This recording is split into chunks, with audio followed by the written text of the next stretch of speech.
Hello and welcome to the Dinosaw for week 14, another 7 curious, interesting things I saw last week. So let's crack on. Actually, before we do, I'm in another hotel room, this time in Dallas, and there is a whacking great big road right outside this room, so you might hear a truck or two go by. I do apologise. Hopefully the sound is okay. So let's crack on. The first one is the reason I'm out here, which is the Comcast Sports Tech program. They whittle down a huge amount of companies into 10, so these are the 10 lucky finalists, and they go through a multi-week program where they're paired up with big brands in sports. So, for instance, you see the 10 finalists in front of you, the bottom left. They're paired up with people like NASCAR, PGA, Sky Sports, Comcast Sports, WWE, for instance. And there's some really, really interesting companies. So I definitely recommend having a click on the link and checking them out. As an example, I picked on just one of them, which is HeadVantage. This is headed up by Jay, who used to be a pilot in the American Air Force, flying Warthogs, if you know what those are, or A-10s, otherwise known as. So he knows a thing about head-up displays. So as you can see in the bottom right-hand corner, there's me wearing the HeadVantage cap, I guess it is. This can actually be fitted to anything, and it gives you an athlete's eye view of whatever's going on. So as you can see, golf going on there, but it could also be American football, it could be action sports or whatever. So it really gives you an interesting view. What it can actually do is it can track the eye, the pupil movement as well, so it knows exactly where somebody's looking. So it's really, really interesting. So that'd be an amazing thing coming to broadcast probably sometime near you, which is exactly why we're here. So check them out, some really interesting companies there. Secondly, as I say in the description, this was launched suspiciously close to April Fool's Day, but it seems it's legit. So this is Dyson and their Zone. So this is an air purifying headset. And it's incorporated with some Bluetooth speakers or headphones. That basically hides the tech in there as well. So they are overly large, clearly, for a set of headphones, but they've got filtration to do as well. So there you go. So as I say, it comes with the headphones only because it's more about balancing on your head, so that that's part of the gig. Price to be decided, actually launch date to be decided. So it was really just a bit of a I guess here's what we're doing. If you're interested and you go to the website, there is a little form that says I'm interested at the bottom. But there you go. Is this the future of the mask? It does look pretty creepy, and you probably will get a few looks on the London Underground. There you go. This is some really interesting research, or at least some stats and figures that have come out recently, which are casting some light on the mobile industry. So what are people buying these days and why? So what we're seeing is smartphones are either stagnating or going down, or basically reacting to essentially the chip shortage and COVID are the two things that are really affecting them. 2 years ago, actually, the sales of smartphones went down. I think they're up this last quarter, etc., etc. So they're broadly speaking slowing down or decelerating. It might just be reaching saturation, obviously. However, these feature phones, so if you're as old as I am, you will remember these. So Nokia 2110s, etc. So these what's so-called feature phones, really, really cheap to buy and really, really cheap also to run. But also they can't really have internet services. You can't really do TikTok, or you can't do TikTok on them. Very basic cameras, etc. So that sort of frees you up from this constant need to look at your phone. So there's lots and lots of trends going on, whether it's be TikTok or nostalgia or whatever it is, but essentially the rise of feature phones is a thing. So and these sorts of things only cost you maybe £10 to buy and probably a couple of pounds a month to run. So they're actually very economical as well, with prices going up of nearly everything. So yeah, dumb phones are back, as they're called. Apple makes external payments possible. Now, you have to unpack this a little bit because it isn't quite what it seems. But if you have a service or a subscription service within an app on an iPhone or an iPad or anything like that, then you have to go through the Apple payment mechanism. If you go through the Apple payment mechanism, then you have to pay your 30%.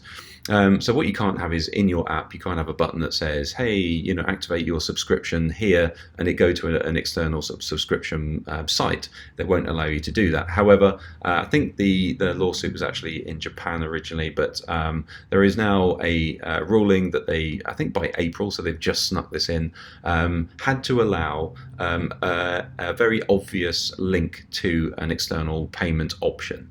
So for instance, and this is by the way on reader apps as they've called them. So reader apps are things like video or audio or news or something like that. So anything where media is the main consumption.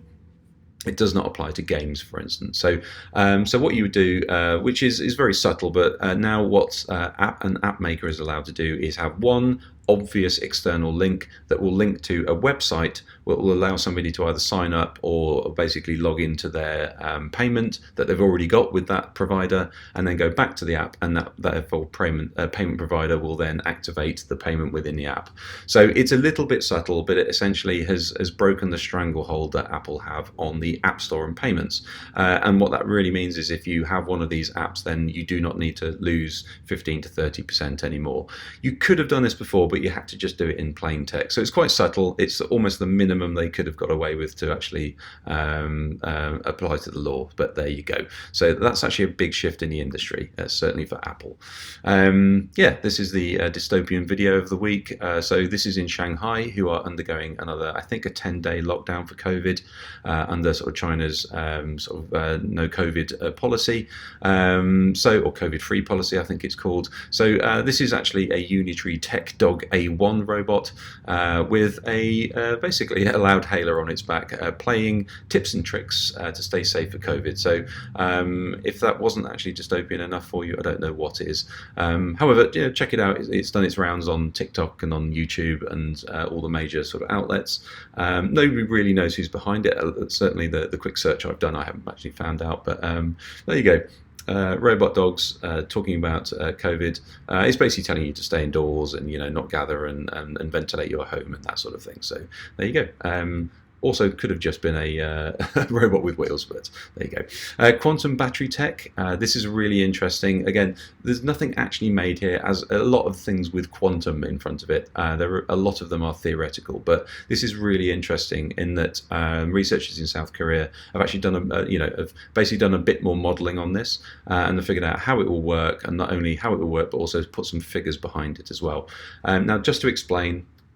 What generally happens with battery tech is the energy goes in, the electrons go essentially into the battery and they find their way into the battery. So every electron goes and finds its place in the battery. Now with quantum entanglement, which I'm not going to go too deeply into it, but essentially particles can be entangled in space and time. So what happens to an electron here instantly happens to its entangled electron here.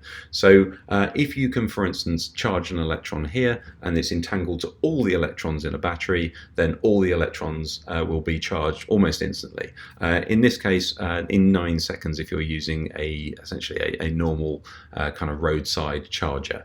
So that could be pretty phenomenal, because that will be quicker than actually filling up a petrol car or a gas car, however you want to say it. So yeah, quantum tech, if you do hear about quantum, is coming to batteries. Now there are other companies also out there doing things like solid anodes on these as well, which will allow you to kind of charge super quickly as well, but we're talking 5 minutes rather than 40 minutes, which is still good, but this is going to dramatically reduce this. So timelines are anywhere between now and 2050. On the solid anodes and cathodes and all that sort of stuff, then that's kind of, we're talking kind of 10 to 15 years on that as well. But if you're waiting to buy your EV because of the battery charging times, this is a ray of hope. And finally, Asimo. So this is the Honda humanoid robot. Is 21 years old and is being retired this week. So thank you, Asimo. I've been to several events where Asimo has been there. It's always been a big crowd pleaser, but it also, what it did is it allowed people to get into robotics and have a look at those sorts of things. So so this is super cool. But what they're now doing is they're retiring Asimo and they're moving more into what they call an avatar robot, so a remote robot that can be controlled remotely. So 21 years old, so that 2000, I think it was the year 2000 Asimo came out. It's done all things from, as you see here, performed with symphony orchestras and opened the stock exchanges, travelled the world, been to Red Square, met people from the Middle East, all sorts of things. So thank you, Asimo. I do appreciate your hard work and happy retirement, which is essentially just being switched off and put in a broom cupboard somewhere. But there you go. Hopefully that was useful. Hopefully it was interesting. If it was, give it a like. I will see you from my normal room next week.